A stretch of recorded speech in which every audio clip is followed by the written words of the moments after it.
Welcome back to Take a Seat. This is the #1 channel for mindset and motivation.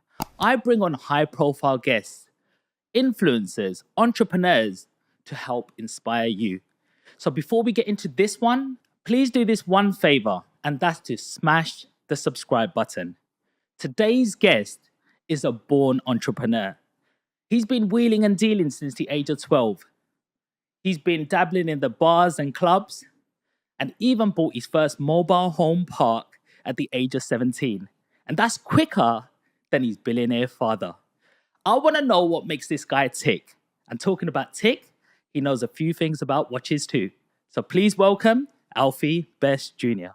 What's happening? Thank you very much. How's it going? All good. Very excited to be here. Thank you for coming on today. The pleasure's all mine. Tell us about your day. How does your day look? Well, I don't know. Not too good today, to be honest with you. I don't think everything's gone my way, but it's always getting up 9 o'clock in the morning, straight out on the door and try and make as much money as possible. Just hard work and persistence is my recipe for success. So I have to do it. I'm not much good at anything else apart from being very determined and persistent. Nice. So what do you do on them bad days? Bad days, well, to be honest with you, if we didn't have bad days, we wouldn't know what the good days was. So I take them and I enjoy them and learn from them, because that's basically all you can do on the bad days. When things doesn't go your way, we must learn from them. That's the times that we learn and we push ourselves forward for the next time. Usually, 9 times out of 10, usually when you have a bad day, you take out experience from that bad day and you use that experience to make your good day. Some people, like playing devil's advocate here, some people may say, you're a son of a billionaire. You've grown up in silk pajamas. Like, what do you know what a bad day is? So what is an actual bad day for you?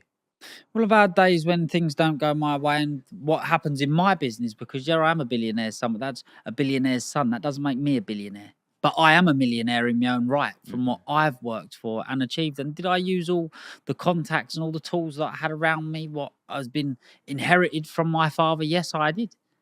But there's so many other people out there that don't even do that, that are just a billionaire's or a millionaire's son. Anybody out there that knows me, that's done business with me, which would be an awful lot of people. I've done business with people from one end of the Richter scale to the other, and they would all vouch for me that I've been working since I've been 12 years old. There's probably very few industries that I haven't been involved in. Where's that hunger come from? You're a billionaire son. Why do you need to work?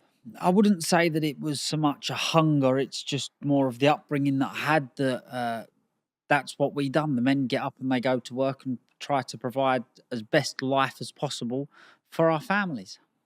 Mm-hmm. So tell me, where did this all sort of start from? Like, you're in primary school, you're 8 years old. What was life looking like for you? To be honest with you, I remember my dad buying his first mobile home park, and I was in school, in primary school at Gidea Park, and we left and we moved out of Essex to Potter's Bar, and there I went to a school called Cuffley. And my entrepreneurial life, should I say, hadn't really started until I was 10 or 11. Now, I'd always been around my dad doing deals, gone to work with my dad for days. That was ever from being 4 or 5 years old. And that when I went into senior school, I then developed or learned that I had a very natural ability to trade. And I used to buy and sell sweets. Now, we used to buy and sell sweets from the off license. And then I went to work with my granddad one day and found a cash and carry. So I was then, because I wasn't the first person to think of the idea of selling sweets in school. I see somebody do it and thought, right, what a great idea that is. And then obviously they was buying their stuff from the off license, and then as time went on, I found out where the off license got their stuff from, which was a cash and carry.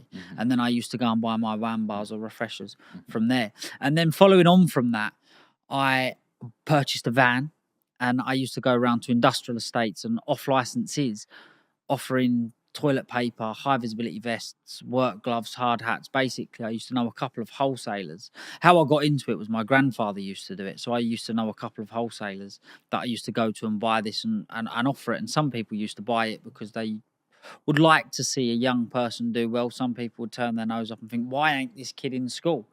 But what it did do, it taught me an awful lot about business and people's character, and pretty much knowing what you're up against within someone saying a few words to you.